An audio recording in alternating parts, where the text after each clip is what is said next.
Organizers of the USO of South Texas will be quick to say they would not exist without the generosity of South Texans. In this edition of Military Matters, we meet one big energy company making sure our active duty families have the right resources for the Coastal Bend.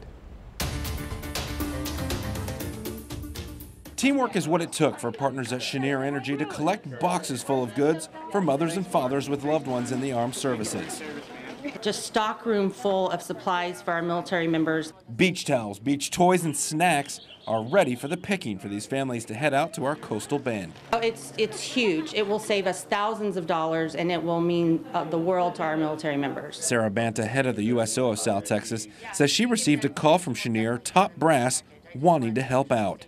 They have partnered with us, realizing that we only get support from the community and not from corporate. Yeah, Cheniere Energy is always looking for ways to integrate into the community and be good partners. And the USO is a natural way for us to fit in and to support a very worthwhile organization. Along with the donations, which were collected over the past couple of weeks, gift cards, food, and even handwritten notes from students were collected. Of appreciation, and those things really mean a lot.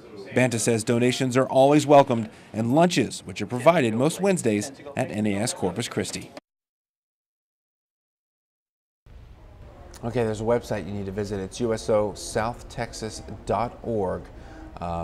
They're always looking for people to donate, help out. You can whip up some food, but you got to call over and let them know, hey, I'd like to whip up some food, so you know how much you need to make for the crew over there. So good stuff, USO.